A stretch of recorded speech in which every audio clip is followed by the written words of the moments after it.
This episode of the podcast is brought to you by Rock and Roll Denim, Pendleton Whiskey, Bill Fick Ford, the WCRA, and Resistol. Born in the iconic American western town of Pendleton, Oregon, and taking its name from one of the most revered rodeos in the world, my absolute favorite rodeo, known for the grass, the Pendleton Roundup. Pendleton whiskey is a modern celebration of a century-old tradition. Pendleton whiskey is barrel-aged in American oak and cut with glacier-fed spring water from Oregon's Mount Hood for an uncommonly smooth, rich taste and complex flavor. The Pendleton whiskey brand honors a heritage that inspires us to live boldly, never lose sight of the values we believe in, and taste the moment, wherever we may be. The legacy of the American cowboy is forged in every single bottle. A taste of true Western tradition is always worth raising a glass to. Discover more at pendletonwhiskey.com. Oh, and Pendleton Whiskey is the official whiskey of Pro Rodeo and of the PBR. Pendleton Blended Canadian Whiskey, 40% alcohol by volume, Pendleton Distilleries, Lawrenceburg, Indiana. Please drink responsibly. Bill Fick Ford, the #1 Super Duty dealer in the entire country, is still taking care of their customers. It's hard to get trucks right now, but there's some perks when you're the #1 Super Duty dealer in the country. You still got trucks. Go to BillFickFordHuntsville.com to get the no bull discounts that no one else is giving during this crazy time that we're living in. Bill Fick Ford is still the place to go. In fact, if you ask me, it's the only place to get a new Super Duty dealer today. Bill Fick Ford. The Women's Rodeo World Championship is the largest purse in the history of women's rodeo, paying out a total of $750,000. The event will take place October 26th through the 29th in Las Vegas at the South Point Arena. Each Women's Rodeo World Champion will take home a minimum of $60,000 each, while the all-around champion will collect a minimum of $20,000. The championship event dishes out equal money in all disciplines. This is your chance at a piece of that $750,000 purse. Earn your position on the leaderboard by nominating your team roping, breakaway, and barrel racing runs with the WCRA. Visit womensrodeoworldchampionship.com to learn more on how to qualify for the richest event in history of women's rodeo. Again, that's womensrodeoworldchampionship.com. What sets Resistol apart is the legacy of the cowboys who wear the brand. These traditions are passed down from fathers to sons, from heroes to future champions. Since 1927, Resistol has been handcrafting the finest American-made cowboy hats. Generation after generation, we live it every day.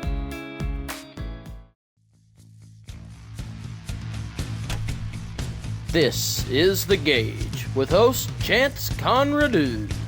Are you freaking serious? It's Conrado. This is The Gauge, and I am Chance Conrado. On this episode of the podcast, we have got Lieutenant Colonel Alan West.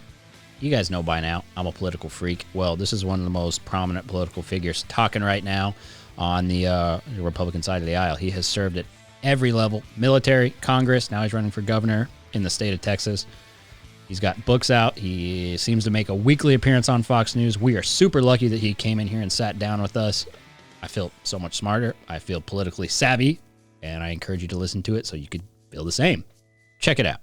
Now, how long you guys had this platform? So we started this. I mean, it was in plans for quite some time, but it was kind of started March of 2020. Ooh, right in the middle of it.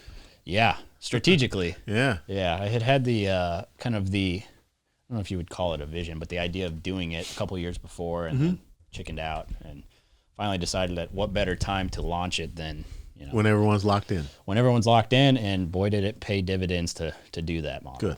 Good.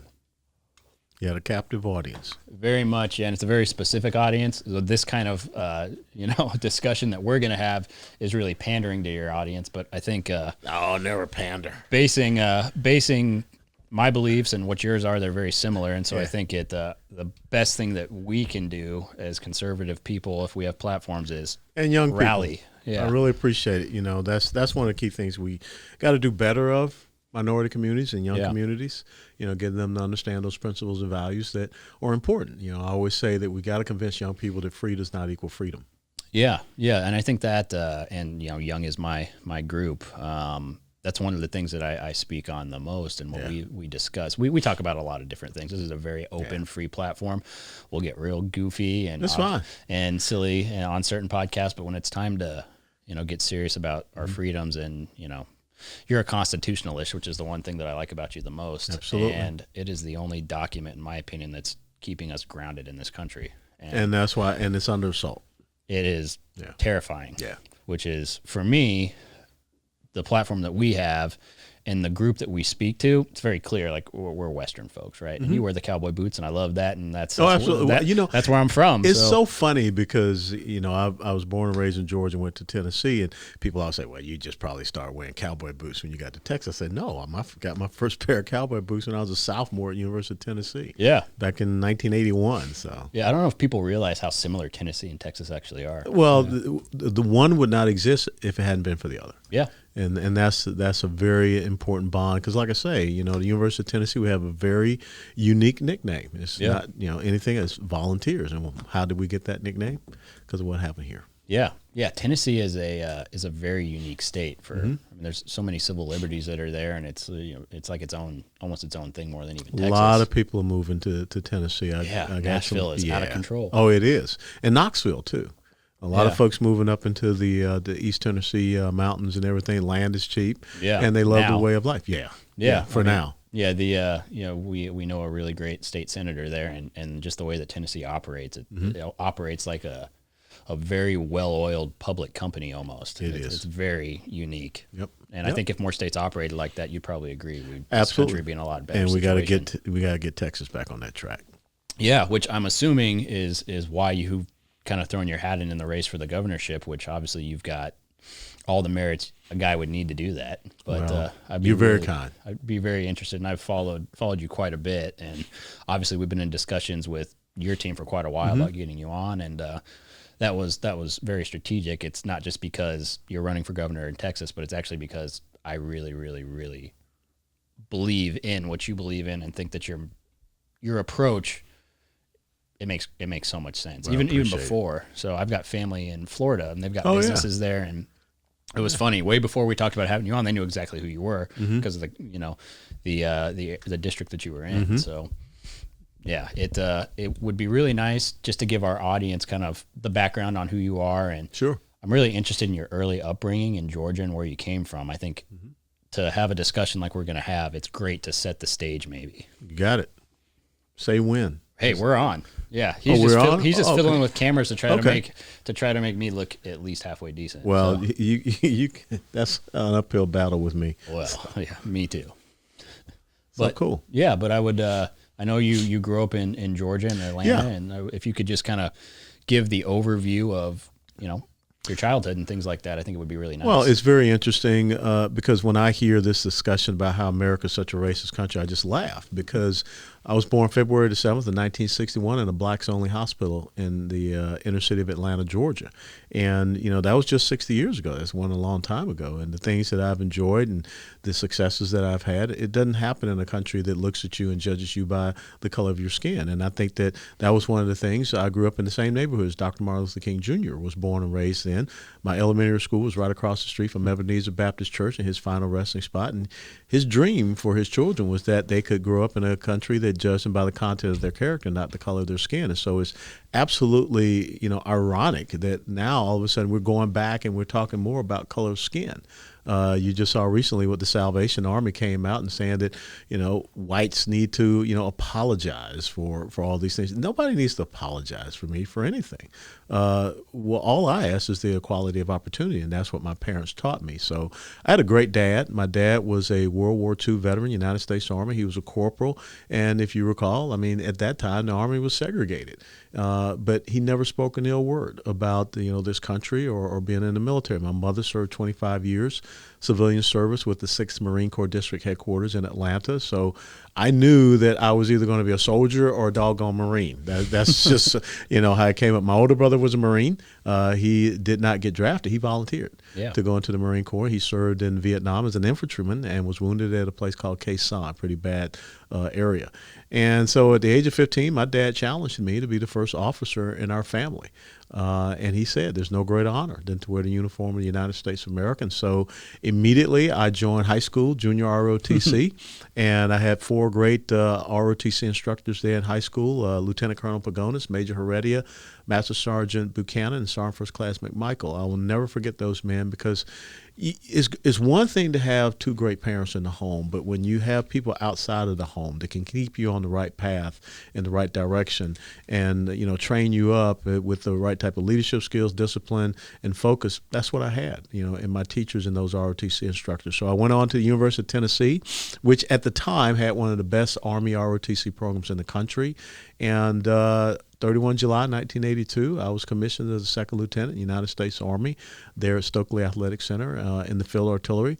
I spent 22 years in the United States military. I 13 different countries, 3 different combat zones, paratrooper, and all of this stuff. Been married for 32 years.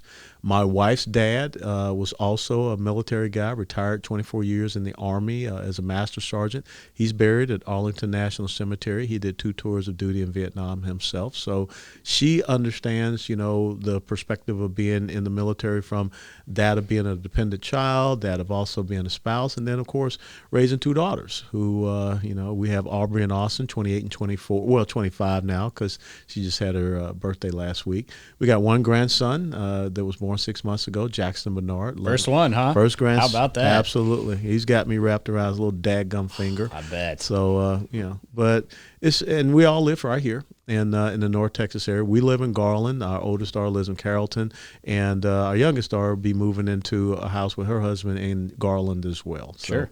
Life is good for us. Yeah. It's interesting, right? So you've obviously got a decorated military career, and you threw your hat into Congress. And what I find is so admirable about just anybody who chooses that route, right, of civil service, and then now again, military, Congress, chairman of the Republican committee here, and now you want to go for the governorship. I mean, you've chosen a true life of service, and the things that you say are actually the things that you stand by, which that's not politics. Clearly, there's not a politician that I think anybody with an ounce of sense would trust, especially nowadays. But well, it's a difference, and I often tell people that, in the military, we did not care for the politicians. And when you had a congressional visit or a senatorial visit, if you were selected to escort a member of Congress or a senator, that's because you had pissed off your boss. It was not something where you were deemed to be, we're going to, have one of our best go out with them. But I never did like how, the congressional inquiries and things of this nature, where people would just come down and try to figure you had done something wrong in a military unit, and they were going to try to uncover it. There are things that go bad in the military, as in any profession. But we just really, did not have a trust of people that were politicians. And it's interesting in that when you look at the history politically of the United States of America, there was once upon a time you couldn't be elected to an office unless you had served in the military, unless you had been willing to put your life on the line for this country, or even if you just wanted to run for something locally. That's what people looked for.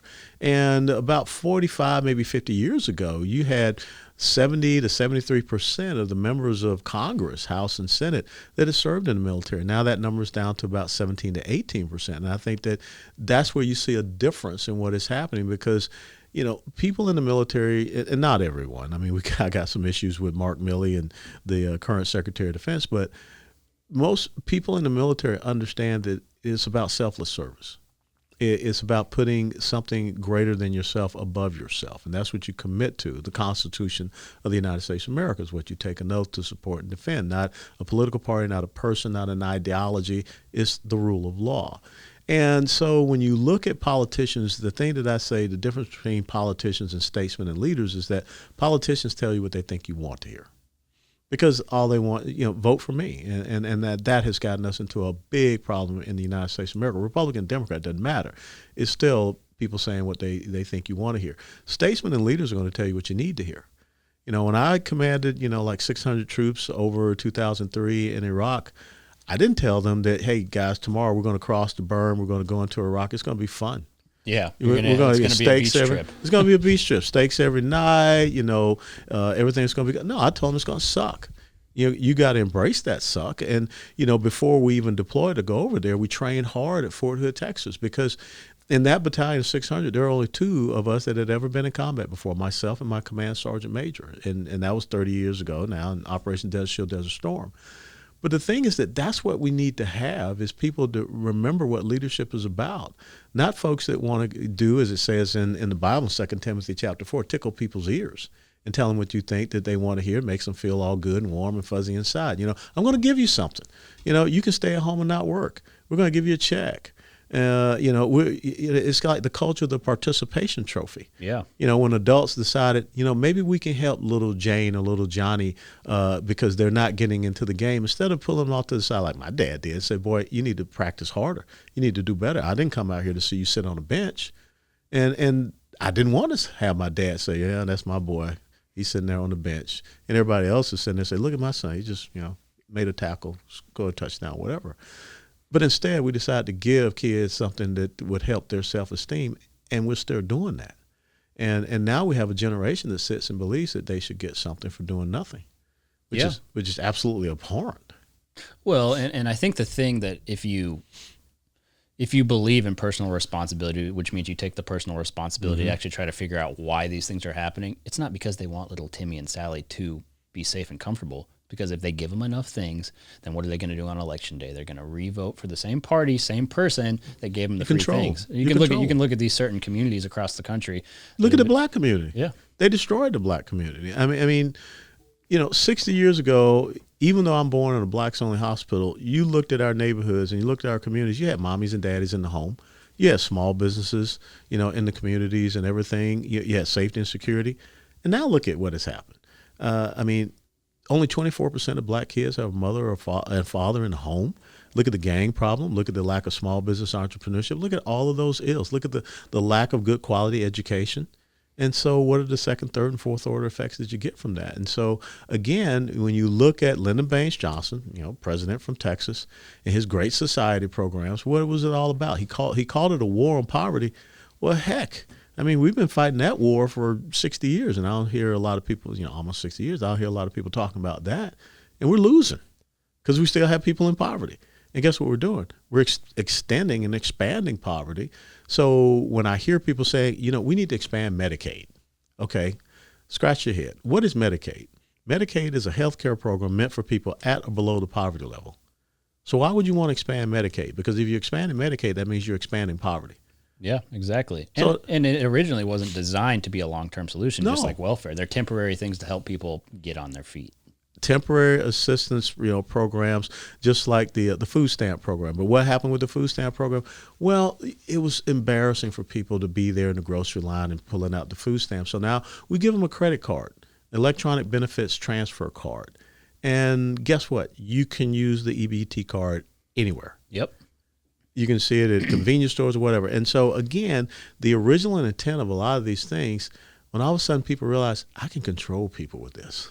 I can get people, wedded to me, and they'll like it because I'm giving them something for doing nothing. And that has put us on this path that we're on today.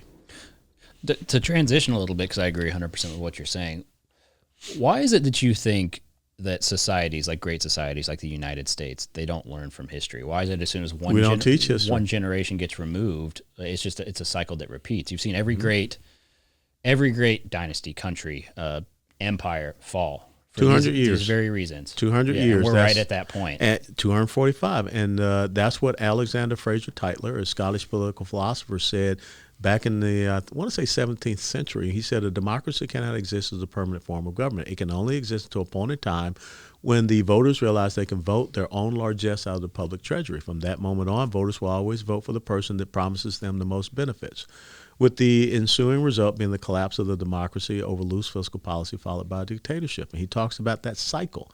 And we are in that cycle right now. Apathy, complacency. And so how do we change it? When you look at what has happened in our schools, and that's why I tell people that the most important elected position in the United States of America is not president, senator, congressman, not governor, it's school board. Yeah. Because look at what's happening in our education system absolutely. Right now. What used to be one of the greatest education systems in the world is now just a system of indoctrination. And now that you're challenging it, how dare you little serfs? As Terry McAuliffe said during his gubernatorial debate in Virginia, parents don't have a right to decide what their children are taught. That's the mentality that we have out there with politicians, with people that are, socialist, Marxist, statists, communists that want to have more control over folks. And so now what is happening, even here in Texas, I'll be going down to Round Rock tomorrow. You had two fathers that had the door kicked down of their homes because they went to a school board meeting and spoke out against what the school board was doing. And so now we have How this. can that happen in this country? Well, that's my point. Most people wouldn't even believe you if you told them that. They would not believe that they wouldn't believe it's happening in Texas. I mean, think about the reputation of Texas. Or you look over at South Lake with the Carroll ISD, the Cultural Competency Action I live in Plan. Keller. There you go. So you know exactly what I'm talking about. And so they had to stand up, and now they flipped 3 of those school board seats. But guess what? NBC put out a podcast against the families of South Lake, trying to demonize them and denigrate and disparage them, all because they want to determine what their children are taught, not indoctrinated. So this is an incredible fight. And so that's where it comes out, in that when the government, which the first place you heard about state control of education was in Karl Marx's Communist Manifesto. Most of these things that are happening right now come from the Communist Manifesto. It was his planks. You can get it at any public library. Absolutely. Yeah. You just read his planks and you can just see and say, my gosh. I mean, our property tax system is a progressive tax. That's what Karl Marx talked about. Karl Marx talked about the elimination of private property. That's what the property tax system that we have here. You really don't own your home. Yeah, no private property, but personal property. There's a distinctive line between the two. Yeah. And so, and that's why you go back and you read someone like Frederick Bastiat in the law, and he talked about what government is supposed to do. John Locke in the Second Treatise of Government said that your natural rights are your life, your liberty, and your property. But we have stopped talking about these things. We don't discuss and talk about civics, the Constitution, the Declaration. They don't even teach it anymore. They don't teach it. And so that's how we get to the point where all of a sudden a generation will come up and say, America sucks. Who cares about this Constitution thing? And then all of a sudden you can have someone that stands up as the President of the United States of America and say, no amendment to the Constitution is absolute. Yeah. Really? Or you can have someone in the middle of the debacle in Afghanistan stand up and say, this is not about your freedom. Everyone in America has to get a jab in their arm. Yeah. Well, show me in the Constitution where it says, Mr. President, that government has a right to protect my public health, my personal health. That's my responsibility, coming back to that personal responsibility thing. You're supposed to protect my rights and my liberties and my freedoms. Yeah. And so I think that right now we're at a point of a constitutional crisis that if we don't start to openly discuss these things, and that's why I'll just applaud you for this platform that you have, especially as a young, constitutional conservative, because I want to be able to pass on a better America to my 2 daughters and to you than what my dad went through horrific conditions to pass on to me. Yeah. Well, and then you think even farther than that. Like, I've got really, really young children. Mm-hmm. I just turned 30 and I've got young children. And oh man, you make me feel old. Yeah. I shouldn't have said that. Yeah, because I'm double his age. Yeah. I hope y'all know that. But the thing is my children are really close to the age of. Wait till you have to take grandchildren. glucosamine every day. I'm gonna just really hope that they come up with something to prevent that. Yeah, and they'll mandate medication. it. They'll mandate it. They will. Yeah. Yeah. Did you ever but not a treadmill. Don't mandate a treadmill. No, I hate treadmills. Did you ever see the movie? And it's so funny. I was Tim Pool. Yeah. Great time with him. And, they're all, like you said, 28, 30, and whatever. And I said, this is kind of like the movie Logan's Run. Yeah. And they were like, Logan's Run, what is that? Yeah, I actually do know that. Yeah, well, they didn't. And then. So they made you feel like that. Yeah, they made me feel like that. Peter Ustinov. I mean, we go off and we find the old man, you know. But it's important that we do those type of things. That I remember as a kid, I used to sit down and listen to the old men. Mm-hmm. In my neighborhood and the stories they had to tell and the experiences that they had. And that's where you gain wisdom and discernment from them. Oh, absolutely. But guess what we're doing? We're not doing that today. We take our older generations, we just put them off into the, senior citizens home. And then next thing you know, the government comes down and says, you can't visit them. Yeah. And then look what happened in New York with look what happened in New York in there. Yeah. And so we got to do a better job, again, of passing on those lessons of history, those experiences, those insights, and those perspectives. Yeah, which kind of brings me to like the point that where I'm at, right? So I could sit here and I could drink whiskey and have a great time and do all those things and goof around and not talk about these things because I think it makes some people, especially people in my age demographic who we all have an attention span of whatever the swipe through on Instagram is. I'm guilty of it too. Yeah. But there's something happening in our country that is so terrifying that I can't stomach it. So I'm going to go away from the things that we normally talk about. And we're going to focus on what's happening in our world, because I don't think, and I would wonder if you agree with me, that we're ever going to change the opposing party's mind. Whether it's a 20-year-old person all the way up to the people who have been cashing in on those checks like Joe Biden for the last 50 years and changing every single position he's ever stood on like it's his underwear. Mm-hmm. Yeah, probably more than that. I don't want to picture that. I don't either. Yeah, because I'm starting to wonder, probably not as often as maybe my joke alluded to. Depends. But regardless, what I think we have to do is scream at our base at the top of our lungs, metaphorically speaking, to stand up. Yeah. I can't think of another way to save what's going on. And the fact that it feels like we're on the side of common sense, but then you realize that they actually think that too. Well, which means there is no middle ground. So what do we do? Well, I think the thing is that you continue to stand on that common sense. You continue to stand on those principles and values, and you just say, show me. Show me where this has been successful. I mean, if I can show you Venezuela, I can show you Cuba, I can show you any place. I mean, I don't want to go to Cuba and go get a surgical procedure. Do you? I don't even want to go to Cuba for a cigar at this point. Yeah. Do you want to go to England to their healthcare system? I don't. Yeah. And I remember January 1985. I was young second lieutenant, and we had just finished a training exercise over in West Berlin. They had a military operations in urban terrain, mock-up city. And so 2.5 weeks out there, and then you got one day when you got to go over to East Berlin. You put on your dress uniform, spit shine jump boots, your maroon beret, and you went through Checkpoint Charlie. And what I saw over there in East Berlin, the despair, the despondency on people's faces. I mean, walking the streets with Soviet officers, East German officers, East German Stasi police following you around. You knew they were. And the shelves on the stores, hardly stocked. Only 2 types of cars, 1 2-door, 1 4-door, 3 or 4 different colors. The potholes in the streets, the bullet holes still in some of the buildings from World War II. I said, I don't want to see that in the United States of America. And you can go see it right now in Southside Chicago. Absolutely.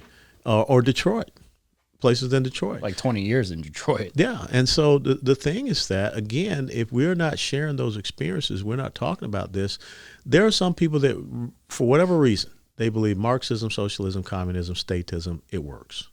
I don't get it. I mean, Michael Savage, once said that this was a mental illness, a disease, to think that. Albert Einstein saying the pure definition of insanity is to continue to do the exact same thing and think you're going to get different results. But for whatever reason, this has happened in our country because our colleges and universities have become indoctrination mills with socialism, communism, Marxism, these type of things. And if that's all you hear, you start to believe that it is possible, it can work, and what have you. And I find it very odd because you look at a place like China. I mean, why would our young people want to live like? But they don't know anything about China. You would think they did because, back in the day, I had to sit down and read Encyclopedia Britannica. Yeah. But today you can pull out your iPad, iPhone, whatever, and you can send an email, a tweet, or whatever, a text message to someone halfway around the world. When you sit there and you see young people in Hong Kong protesting, saying we don't want Hong Kong to be taken over, they're marching, singing the national anthem with our flag. Our kids over here, but they're not covering that on Twitter. And that's my point. There's nowhere for like somebody. Ty's 22 years old, right? I'm 30. There's nowhere that you're going to see that. You're not going to see it on CNN, MSNBC, or any of the local news. Fox may cover it, Newsmax might cover it, but you're not. No one's going to go out and search that, right? They're going to talk about how Aaron Rodgers stuck his foot up and wanted somebody to look at his toenail. And see, that's why it's so important that you have this type of platform because, the thing is, it's not about trying to get everybody, win everybody over. You're never going to have that happen. You can't. And so where's that fulcrum? Where's that sweet spot? And so I believe that 55 to 65% of this country, they have the shared principles and values. I think that 30 to 35 or whatever, they're the outliers. But what we have to do, I don't even know if the far left is even that much, though. It could be as little as 10% in my opinion. I mean, you have a hard time finding in the real world. Yeah. Go to the grocery store. See if you can find somebody who believes the crap that they're talking about on CNN. It's not that easy. No. It's very interesting. Well, they always, and what's so funny is they dodge you.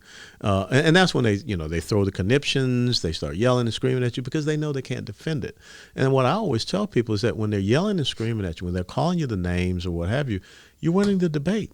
you shouldn't get discouraged. You should be encouraged. Yeah. Because they're not able to stand up in the arena of ideas and combat you and confront you. It's just like when you look at, Robert Francis O'Rourke wants to run for governor of Texas. Really? I mean, you want open borders. You want to be the governor of Texas. Wait, his name's not Beto? He's not Hispanic? No, if he's Hispanic, my nickname is Sven, and I'm Norwegian. Okay, so Yeah. yeah, that's so good to pass me some fish. Oh my God, he's so silly, that guy. But that's the thing, and so you look and say this character of a person. Now, when he ran in 2018, he was all cool, skateboarding all over the place and everything like that. But now you can't take a guy like that serious, especially with the type of issues that you see happening. You want to defund the police. And so in Austin, Texas, you have a 66% increase in violent crime, 71% increase in Look homicide. at what they've done. They went back and said, whoops, I think we screwed up here. Yeah, but he's saying you can't have a weapon to be able to protect yourself. Well, what planet are you from? Okay. It's just, the Black Lives Matter activists who pointed an AK-47 at an Army sergeant in a car. And got shot. Yeah. Shocker. Yeah, real shocker. You point an AK-47 at a soldier. What do you think you're going to get? Yeah. And so it's just absurdity after absurdity after absurdity. So I think, again, that you do have that percentage that you look at what's happening in the Hispanic community. Hispanic community say, we don't identify with these guys. We don't know where they're coming from. Look at the black community. You are starting to see more people saying that, I can't identify with these guys. And it's young black people and young Hispanics that are saying that. So I think that there is something that is happening in this country. But, again, we cannot sit back and rely upon politicians. You've got to have statesmen. You got to have leaders to talk about principles and values and unite people on a common basis, which is freedom, liberty, individual rights, personal responsibility. Guys, rock and roll denim has absolutely changed the game when it comes to the performance and style in Western jeans. Top competitors like Shad, Tim O'Connell, Shelly Morgan, you name it. Your boy right here. We're all wearing rock and roll denim inside and outside of the arena. It gives you the flexibility you need to win, as well as looking absolutely great in your interviews, appearances, whatever it is you're doing. Even when you're just doing podcasts like me. I had a chance to go to Rock and Roll Denim's factory the other day and pick out all the pants I wanted. Here's the thing. I got to try on a bunch of their new jeans. I love the men's revolver jeans with the reflex stretch technology because they're comfy. They're not stiff like some of the other jeans. Go check them out at rockandrolldenim.com or follow Rock and Roll Denim on Facebook and Instagram for the newest trends in Western fashion. rockandrolldenim.com. Guys, let me remind you how much we love Pendleton whiskey and how much you'll love it too. Here's the thing with Pendleton. It's not on every single shelf in the entire country. Sometimes you go to those small towns where the small rodeos are and you can't find Pendleton. That's where drizzly.com comes into play. Satisfy your inner cowboy by purchasing your bottle of Pendleton whiskey online. Buy it online at drizzly.com. Put it in the trailer. Pendleton blended Canadian whiskey, 40% alcohol by volume. Pendleton Distilleries, Lawrenceburg, Indiana. And please drink responsibly. Texas Saddlery is my go-to place for custom leather work this holiday season. Not only do they do custom saddles and tack, but they have some of the best silver work in the business, and of course, every hand-tooled leather product you can imagine. I love their belts. You're not going to find a better belt. They are made from 100% high-grade U.S.-raised cowhides. They're rough enough to ride the fences, classy enough for a night out on the town. So fancy, in fact, the one and only Miranda Lambert commissioned Texas Saddlery to make her custom gun holsters. Texas Saddlery is the new look of the Old West. Go to txsaddlery.com. Again, that's txsaddlery.com to shop their great holiday specials or get great ideas on corporate gifts this holiday season. And don't forget to grab one of their belts, guys. txsaddlery.com. Guys, mark your calendar booked January 30th, 2 to 5 p.m. in Sunset, Texas at Double X Equine. The fantastic Lieutenant Colonel Alan West is coming for a meet and greet. He's there to answer any questions you have because he is running for governor in the 2022 race here in Great Texas. He has some phenomenal ideas. We here at The Gauge 100% endorse Lieutenant Colonel Alan West. He just appeared on an episode of The Gauge. I encourage you to go check that one out. Remember, save the date. Don't do anything but this on January 30th. Whether you agree with us or disagree with us, we want you to come. Everyone's welcome. There's going to be food, probably going to be a badger. Come on. Well, and we're seeing something really amazing happen, right?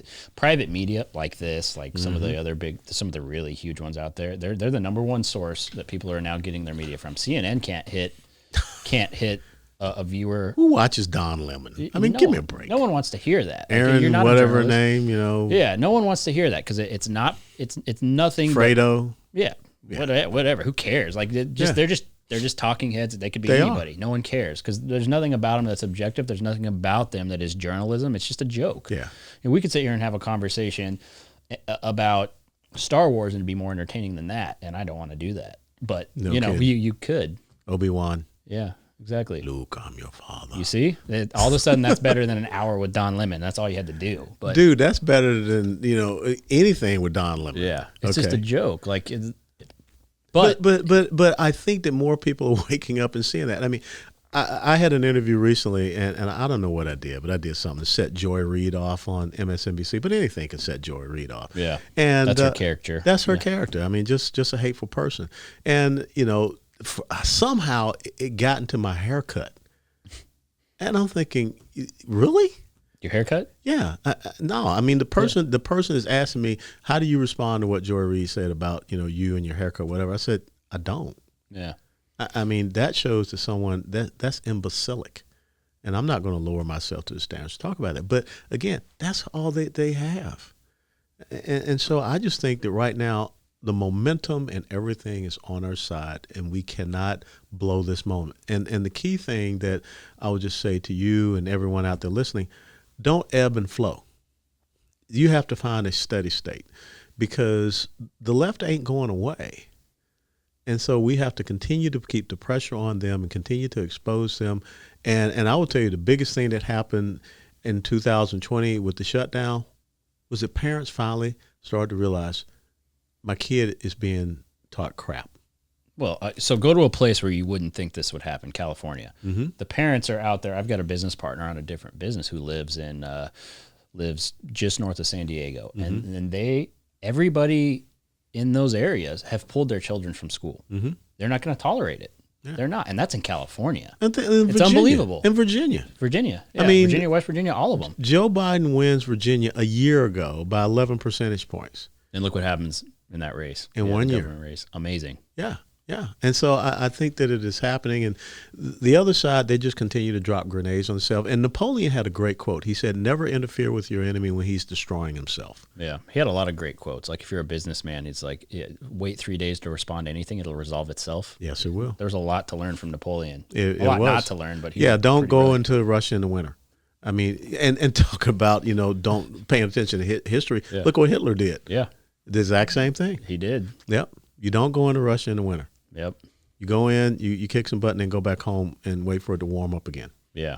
Yeah. There's a lot, if you get into history, that you can learn from Napoleon. What a unique character. Mm-hmm. Yeah. Of course, that type of power grab always ends the same. You end up on an island. All by yourself. Yeah, twice. All by yourself. Yeah, but still, it's pretty unique. And so I would ask you this, right? Yeah. Because one of the things that I've realized, or in my mind, whether or not it's right or wrong, is I actually blame the right for a lot of these things, because the one thing you can credit the left is that they're a part. They take action. They do. Right? They take action. They seize opportunities and they go.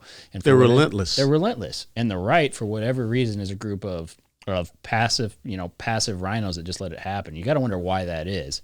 It's not everybody. You're seeing a change. Mm-hmm. Like look at DeSantis and Governor Nomi in South Dakota and a host of other people. But for the most part, I think a lot of the blame maybe falls on the right for not seizing opportunities. Look, I'll be the first one to say you're 110% correct.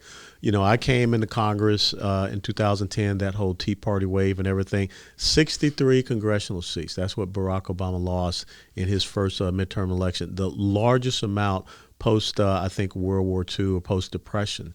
But we didn't seize on that opportunity. And what ended up happening, you had, the same old ingrained GOP establishment type of leadership that would say, nah, we can't do this, nah, we can't do that. And what was the other side doing? Being just as relentless as ever, even though they were in the minority in the House. It's the same as it is now. It's just the platforms. Social media is the difference. Absolutely, it's a difference. And so I think that what we have to do is understand that people want you to stand up. My mom taught me a man must stand for something or else he'll fall for anything. And so this should not just be about campaign promises. Once you get in there, do it.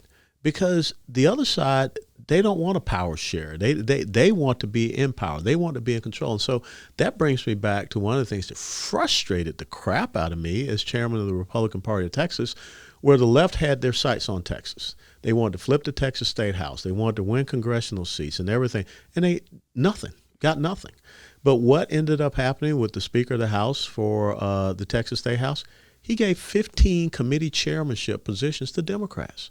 The same people that were, talking all this crap and all this mess, he gives them positions of power.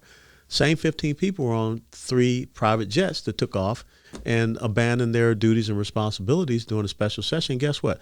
They still are in committee chair positions. Yep. And that's what frustrates people, in that we work hard to make sure that we still have these majorities, even in a place like Texas. But yet you want to give over positions of leadership and power and chairmanship to the other side. The question is why? That would be your average person who doesn't know the workings. Because you say something like that, it doesn't make sense. Well, I can tell you why it makes sense, because they wash each other's backs. Yeah. Because if I give you this, what are you going to give me? And that's what has to happen, has to end. We don't have, and understand how I say this, because people say, oh my God, he's talking about killing people. But on our side, Republicans don't have a killer instinct. Yeah. So that when they win a political race, they win. This is a figurative. It's very figurative, instinct. absolutely. Yeah. But they don't have that instinct. The left has that instinct. When Barack Obama says, you don't bring a knife to a gunfight, or when Barack Obama says that you can get on the bus, but you got to go to the back of the bus. Look at all the things Joe Biden said in the last year and a half that he's gotten away with. Joe Biden could care less about unity. What Joe Biden cared about in his inauguration speech was conformity. And if you don't conform to our ideological agenda, we're going to demonize you. We're going to call you white supremacist, racist. And even if you're black, we're going to call you the black face of white supremacy, which is what they call me and Larry Elder and Candace Owens. Yeah. And so this is what everything comes back to. And so we've got to understand, you can't sit around and say, my friend from the other side of the aisle, my colleague. No. This is an ideological war that we're in. They are your opposition, and in many ways, shapes, and forms, they're an ideological enemy. Because when you are talking about undermining this constitutional republic, when you have, anarchist groups out there like, Antifa, or when you have subversive groups like BLM, you cannot, reach across the aisle with people that support and believe in, organizations like that. Look at the difference. I mean, this is so glaring. The difference in how the left reacted with the Kyle Rittenhouse decision and case. And what happened the exact same weekend in Wisconsin? Crickets. Yep, no coverage. No coverage. In fact, the guy got endorsed by some members of Black Lives Matter. I think there's something along the lines of that. And Black Lives Matter endorsed Hamas. And so what is Black Lives Matter doing endorsing an Islamic terrorist organization that's on the terrorist list for, the United Nations and many other countries? What does that have to do with Black Lives Matter? And so what I always tell people, which Black Lives Matter? Yeah. And so that's what I want us to have, that instinct where we go after these people. You don't win on defense. You got to stay on offense. And again, that's why I applaud you, because that's what you're doing here. Yeah. I mean, and we're in a very specific world, and Texas is by far our biggest state for audience. I mean, millions of people in Texas listen to this show because, look at this place. It's Texas. But yeah. Totally Texas. I mean, folks, you walk in here, you're in Texas. You do. You're not in Fort Worth. Yeah, you're not in Connecticut. No, you're not. Yeah, but why would you want to be? Yeah, it's true. Especially now, it's cold. Yeah, yuck. Yeah. But there's not much you can get out of Connecticut. I don't even know what Connecticut's really known for. What are they known for? Something with, back in Revolutionary War. Clams, maybe? Yeah, no, I don't know if clams. I mean, that's like on Rhode Island or something. Right? I don't know. Yeah. I mean, Maine lobster, I know that. You can get a decent lobster roll. But I'm not into clams. I'm not either. It's kind of gross. Yeah. Not my chosen food. Definitely. What is your chosen food? I love grilled hot dogs. Grilled hot dogs? Man, you give me that's the most American answer. You give me a grilled hot dog, I'm just like tickle pink. So like the kind of hot dog you would go get at Ranger Stadium, or you got to make it yourself? I got to do it myself. Yeah. I like it on my own grill back there, and you get a little bit dark, kind of burnt. That's just right, and then you slap it in that bun, big nice bun. You chow down on it with some SEC college football. There you go. Grill hot dog and SEC. So is that football. your Saturday? Your Saturday? I love college football. Really? I mean, I was brought up on it. I mean, I can pretty much either sing or hum along every college fight song in the SEC. Really? Oh yeah, my parents were big time. Two things you don't mess with down south: you don't mess with SEC college football on Saturday. You don't mess with the Lord and Savior Jesus Christ on Sunday. You get a fight if you try to do something like that. And so that's how we just brought up. And the thing that unifies us all is our hatred of Alabama. Yeah. And so I don't know if you know, I had the little bout with COVID-19. Yeah. And I had the monoclonal antibody infusion therapy, which my wife and I, it cleared. You both did it? Yeah, we both did. How many days did it take for you to get over it? 4 to 5 days. But the thing is that I had some traces of pneumonia in my lungs, so they released her to go home. I had to go to the hospital. And so that Saturday was the Texas A&M Alabama game.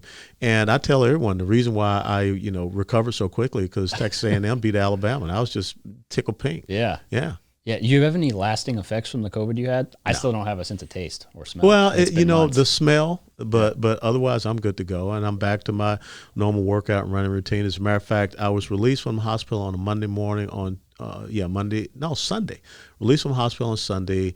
On Tuesday, I went out and ran 1.5 miles. Really? Yeah. And no issues with the lungs, huh? Well, it was tough because my oxygen saturation level had dropped down to like 82, 83. So I had to get my lung strength back up. And that's why I just did 1.5 miles. But by the weekend, I was back up to 4 miles. Yeah. Yeah. Man, if you're running 4 miles a day, you have a solid mind. It must be the military because it's even just if I could run 4, I don't have the patience. Well, but early in the morning when it's peaceful and quiet, you get out there 5:30, 6 o'clock, and it's a spiritual thing. It is a time for me to just sit, Lord, talk to me, and you just get out there and relax, and you just enjoy life. Yeah. So. See, I need the sound of the barbell hitting the ground at 5:30. I'm at 5:30. I'm at the gym every morning, 6 days a week. I've never been a gym rat. But the running, I'm just like, I can't look at this pavement anymore. I can't think straight. I have too much time in my own head. Well, it's dark. You don't have to look at the pavement. You're going to look up. Yeah. And you're going to look for skunks, too. You do. That's true. Especially where I live, you will run into a skunk or a coyote. It is not fun. Well, coyotes will kind of take off unless they're really bold where I'm at. Oh, they really? They are real bold. I don't know why. Because it's half. They're in Keller. It's an old ranch town. So South Lake, that's a surprising thing for the most expensive area other than Highland Park in Texas. I know a few ranchers out there heard that you're not taking my land. So you'll have, an NBA player, someone from the Rangers house, and you have this little cattle ranch that's like 20 acres with this little 1,200 square foot ranch house. It's like, you're not taking my land. Well, can't imagine what his property taxes are, but we're going to change that.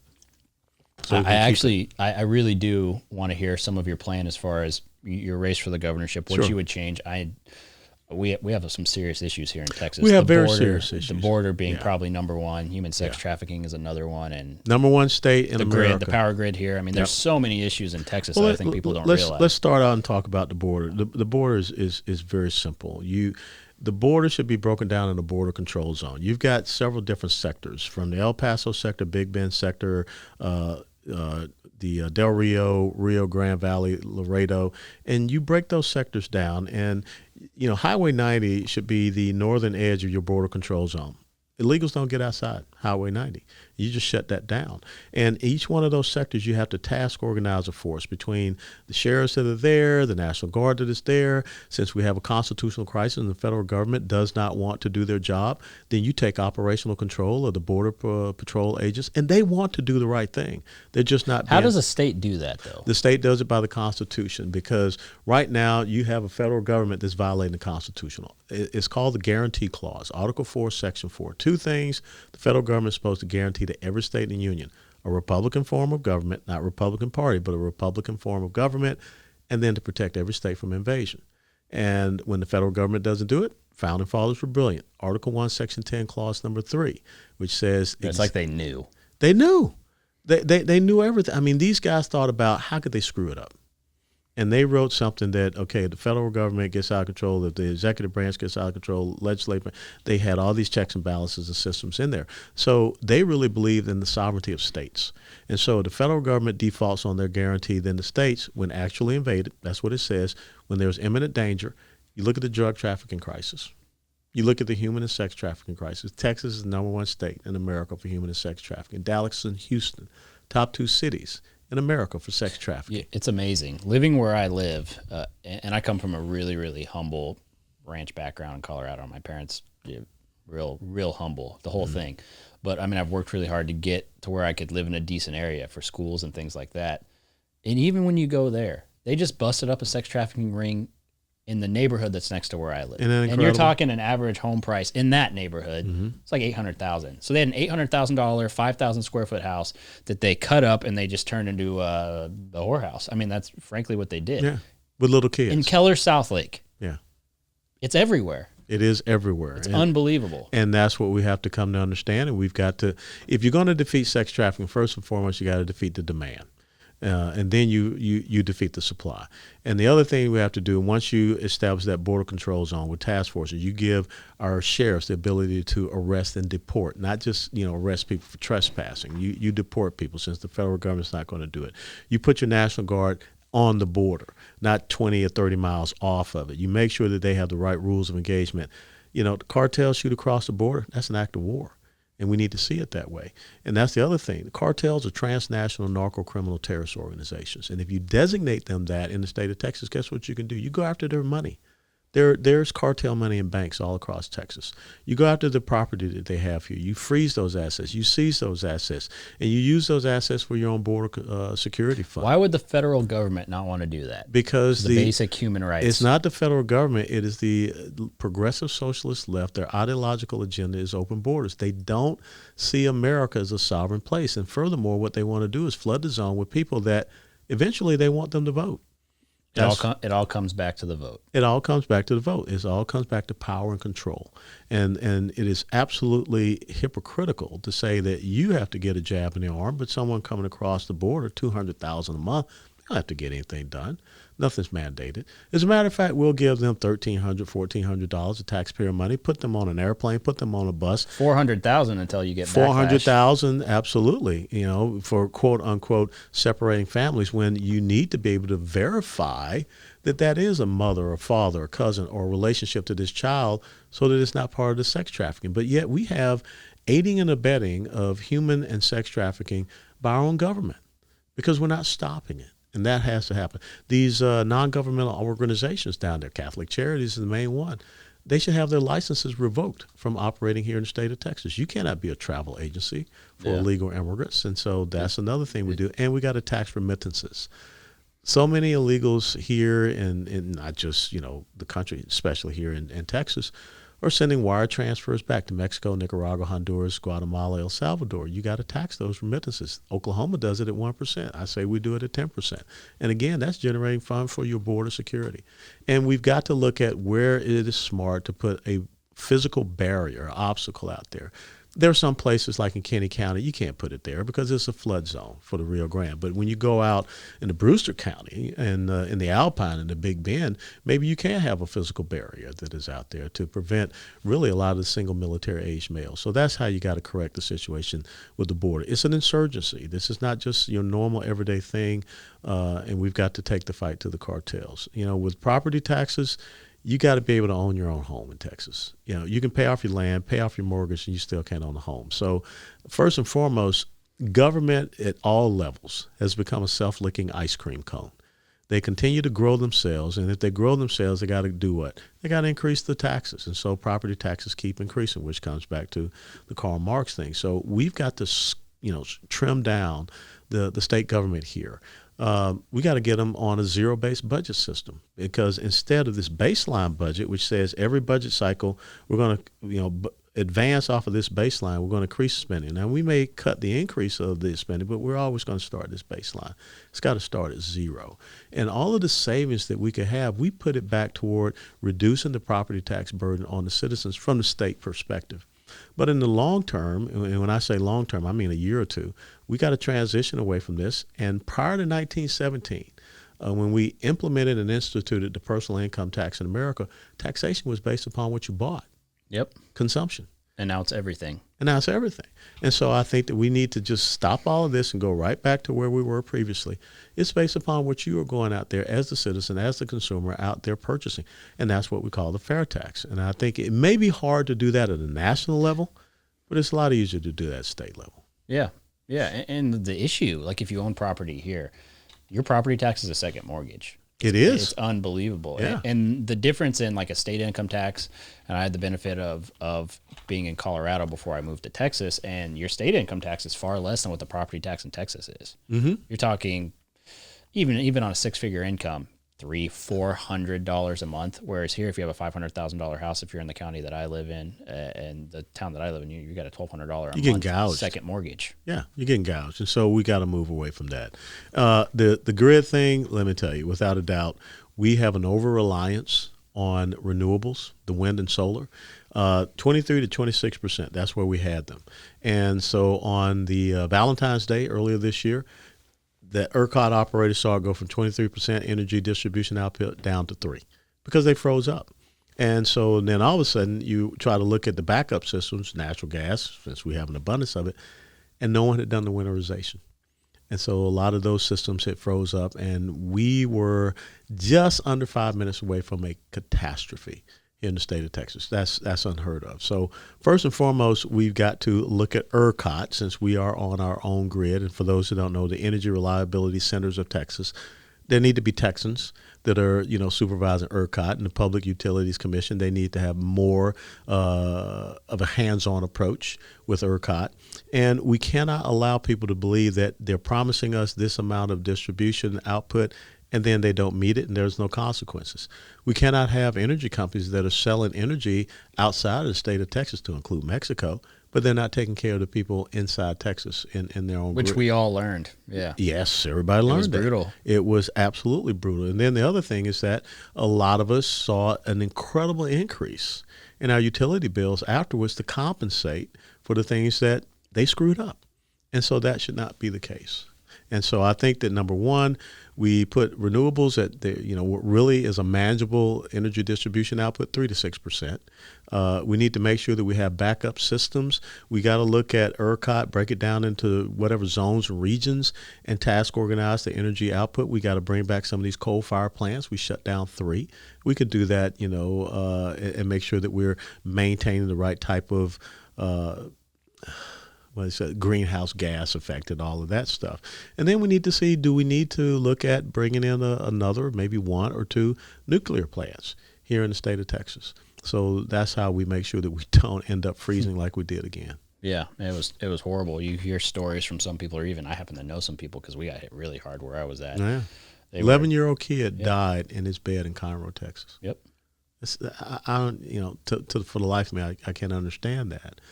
But yet you had an energy company that made $2.3 billion in profit during that winter freeze. Yep. An 11-year-old kid froze to death.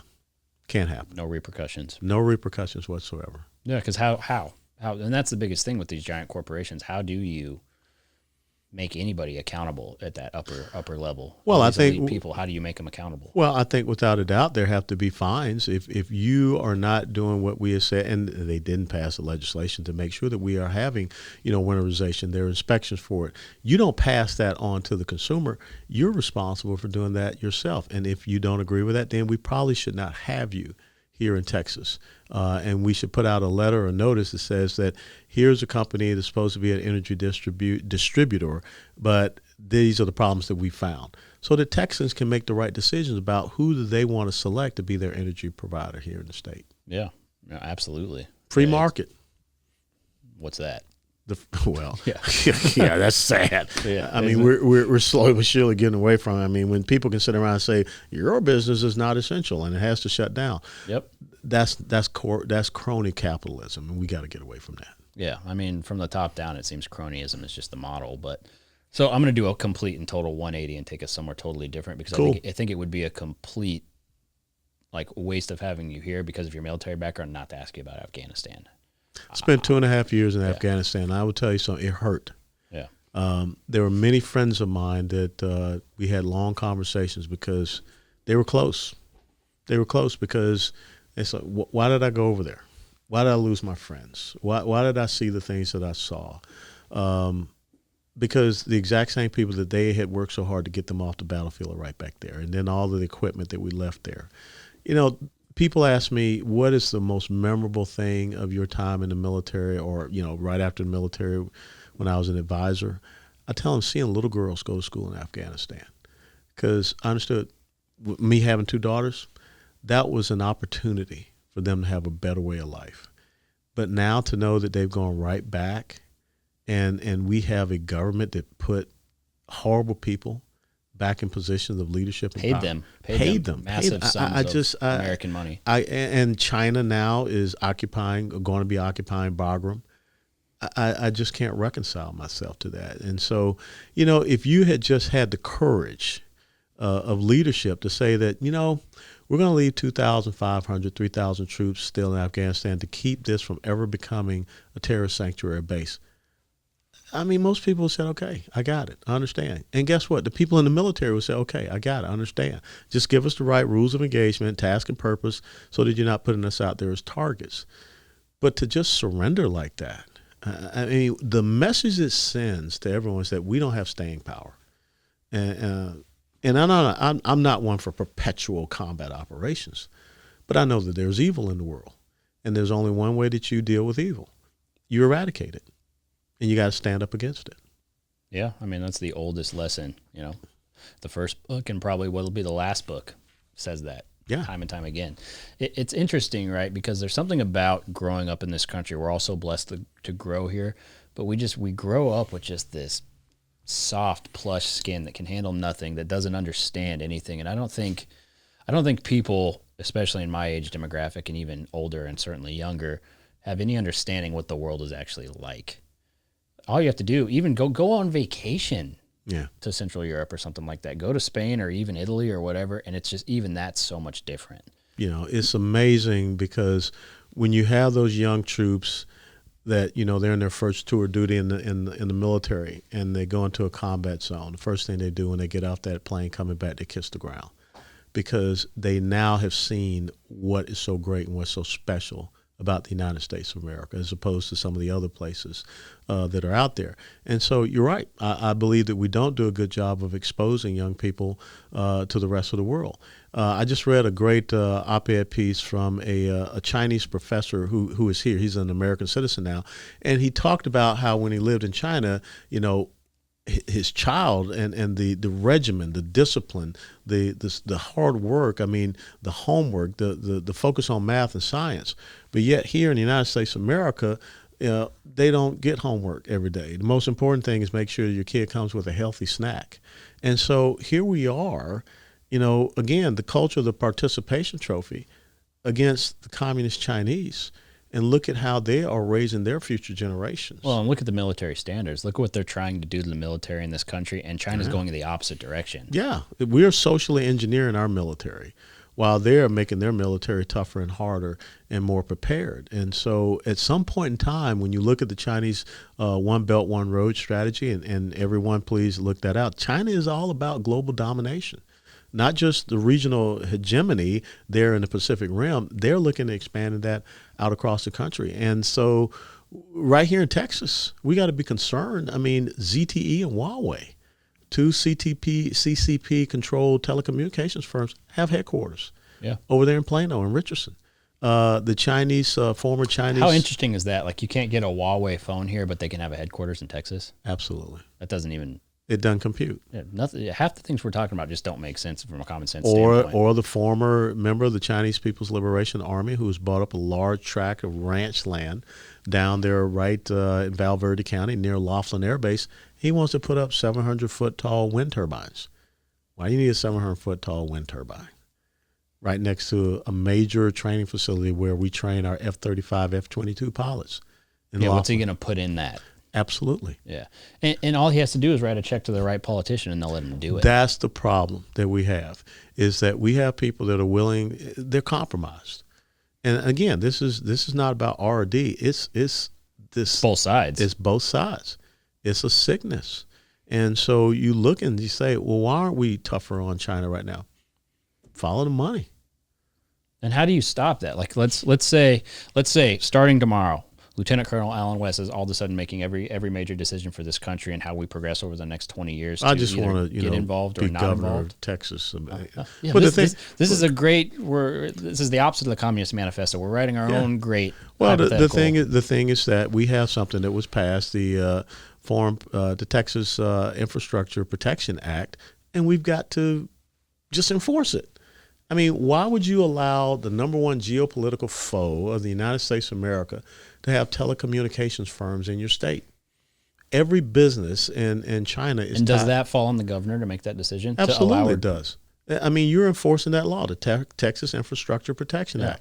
Why would I want to have a Chinese telecommunications firm with a headquarters in Plano and Richardson? Richardson being one of the major When did they establish that headquarters? Oh, shoot. It's been a while? Yeah, because I've been here for almost, going on 8 years now, and it's been there. Yeah. And Richardson is one of the growing tech hubs. And you can see it, ZTE on the building right there going up Central Expressway in Richardson. I bet nobody knew about that. Well, y'all do now. Yeah. And let's do something about it. But why would you have that? Or, these Confucian academies that are being, established in colleges and universities here in the state of Texas. Just no. If you are a state school getting funds from the Texas taxpayer, you're not going to have a Confucian academy. If you want to, pay for it out of your own endowment funds, fine. But we're not going to allow that to happen. So there's so many things that we can be doing, and we just got to stand up and say we're not going to allow the infiltration of entities that don't have our best interests at heart, and we're going to hold their feet accountable. I think another thing we need to do is get our manufacturing back here. All those supply lines, especially our healthcare supply lines, we should not be dependent on a country like China. How do you think that you bring manufacturing back to the United States, right? I've had a decent idea. You know how they incentivize farmers in the U.S.? There's grants and monies that paid out. I think you should do something similar. Obviously, they have to be on a larger scale for manufacturers in this country to get them started. Well, I think that you don't take the path that you see this Biden administration doing, which, raising, the corporate taxes and things of this nature. If you want to raise the corporate taxes on the people that want to depart America and take their businesses elsewhere. But we want to open up the welcome mat for people to come here and hire Americans to work. And that filters down to your education system as well, because not everybody has to go to college. We need to stop telling most people shouldn't at this point. Absolutely. It's a terrible idea. Yes, because that's where you create the next generation of Marxist, socialists, and little, status. Well, but even just from a personal standpoint, like let's say that you're going to be a kindergarten teacher. You're going to spend $140,000 on that career if you want to go to a good school, and you're going to make $35,000 to $45,000 a year for 10 years till you hit tenure. The max money you're ever going to make in that position, maybe $70,000, maybe $80,000 if you're in like a Southlake, at 14.5%. You can't escape that. Even if you file bankruptcy, you can't escape student debt. It follows you no matter where you go. They'll garnish your checks if you can't pay it. It's inescapable. And so why would you want to go to college? And so why don't we in high school start developing career tracks for folks? They used to. Absolutely. I mean, we had wood shop, we had automobile mechanic, welding, all of these type of things, which are great paying jobs. And so, right again, I mean, if you want to be a kindergarten teacher, I mean, aren't there things that you can do in high school, curriculum that you can take, and then you can have little internships over the summer at some local kindergarten or local elementary school. It's not like they're allowing you a lot of creativity in your teaching. You're following a curriculum that they're handing you anyway. Absolutely. You're following these, set standards. So again, I think that we need to get where we're thinking outside of this, progressive socialist box, this state control of education type of box, or, this thing saying that everyone has to go along this track here. And look, I paid for 2 college educations. I ain't paying for nobody else's kid. Go to college. I'm sorry. If you make that decision, that's your decision. And your mommy and daddy, they're the ones to pay for it. And so this whole thing about relieving their debt, sorry. If, coming back to personal responsibility again. If you made the decision, say, I want to go to Harvard and I want to get a degree in philosophy. Yeah. Ain't a whole lot of people sitting around in togas anymore. No. Yeah, although there's a lot to learn from those guys. There's a lot to learn from those guys. They're certainly not going to pay your bills today. Ain't going to be paying your bills today. Yeah. And so that's a nice minor. Yeah. In fact, I can not think of very many liberal arts that'll get you paid nowadays. Well, it's tough.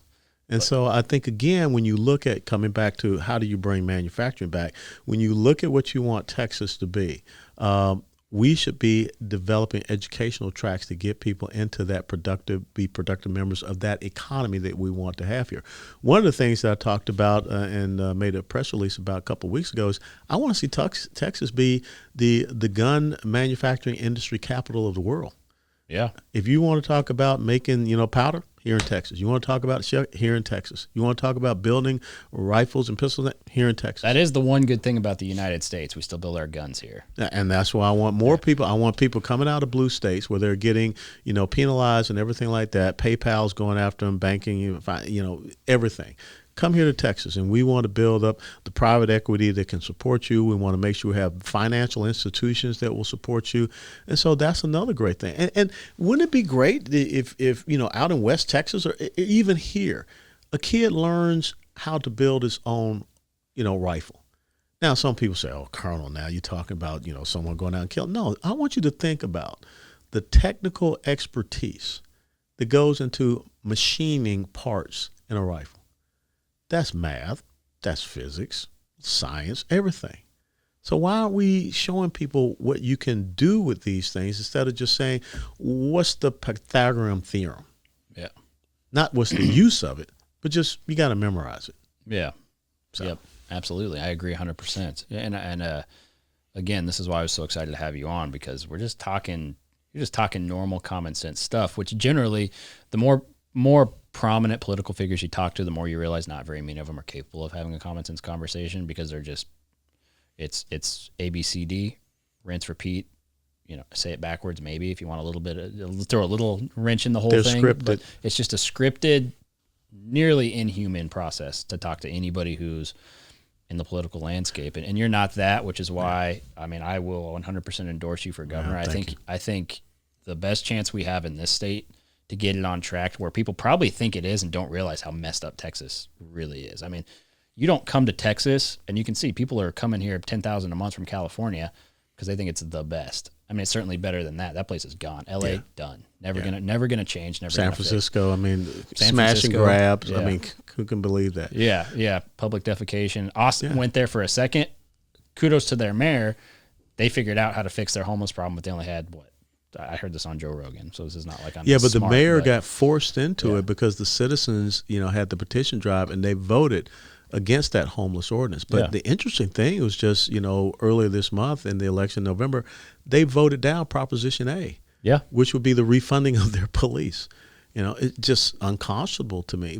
And so I think that you bring up a great point. The people have to decide. The people have to decide that we don't want this career politician thing. We don't want to hear the talking points, the scripted, responses. We want people that are going to be bold. Fortune favors the bold. Who dares wins.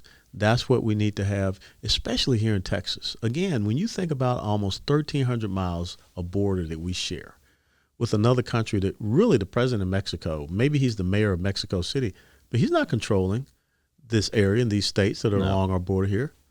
And so something has to be done. And you cannot sit back and just use the same old scripted political optics and things of that nature. Yeah, okay, we put a bunch of boxcars down there along the border. We lined up a bunch of vehicles in Del Rio to say, look at here, we have a wall of vehicles. Okay, that's about 10 miles wide. What about the other 1,244 miles of the border? What's going to happen there? Because now they're not coming so much in the Del Rio area. They're going to La Jolla. They're going to McAllen. They're still, flowing freely across the border out there in the Big Bend area where it's wide open. So, it's crazy. You hear stories of people tent camping in Big Bend, and then there's a caravan that walks through. Absolutely. Can you imagine that? Or you think about, I don't know if you can share pictures of it, but the trash, the littering, the clothing, everything all throughout the area. Where are the environmentalists talking about, how this natural park is being destroyed? No, they're not going to talk about that because that makes too much sense. Let's talk about the icebergs. Yeah, well, what's her name? Greta von Schundenberg or whatever? Greta something. Yeah, a little whatever. Sad. Yeah, well, she Norwegian or something, right? Yeah, Sven. Her dad's name's Sven. That's true. Yeah. It's salted fish. It's a good thing. It is a good thing. Yeah, it's probably good for you too. All those omegas keep you from getting COVID. I have fish oil. I take fish oil. Do you? Smart man. 30 years from now, I'm telling you, man, you're gonna be taking. I'm trying to do some preventative stuff now to get myself there. There's a lot of information zinc, out there. D3, calcium, vitamin C. Yeah, zinc, vitamin C, and vitamin D. Those are your keys to not get sick from COVID. Yep. But regardless, I think sitting here for 12 hours wouldn't be enough to learn, because my number one thing that I've realized is the smartest thing you can do is listen to people who know things so that you can know more things. And most people don't want to do that. So I'm really glad that I got to sit here with you. You took the time out of your busy day to come and talk to us. And we're going to do it again. Yes, sir. All right. Well, and you're doing the deal at Double X Equine in January. Yes, I am. I'll be there introducing you. Well, cool. Yeah, we'll be there. This guy we found wandering on the streets. We did. Yeah, he was talking about this Constitution. And what is that? That's antiquated. Yeah, it doesn't make sense. Why has he got these buttons on his shirt? What are those?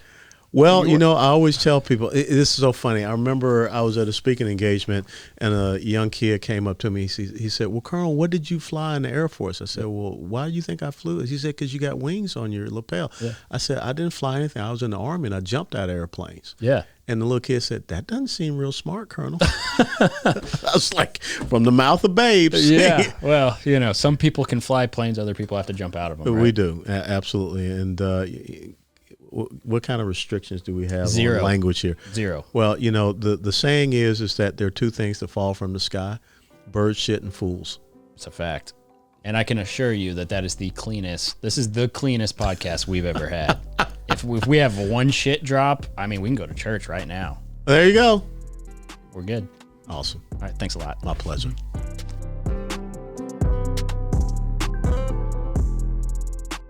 This has been The Gauge, hosted by me, Chance Conrado, produced and edited by our guy, Ty Yeager. Shout out to the executive producers, Dustin Pointer and Cody Denton. Marketing and content produced by Riley Chone. Make sure to rate and review this podcast, as well as follow The Gauge on Twitter, Instagram, and Facebook. And make sure to subscribe to The Gauge wherever you get your podcasts. We'll see you guys next time.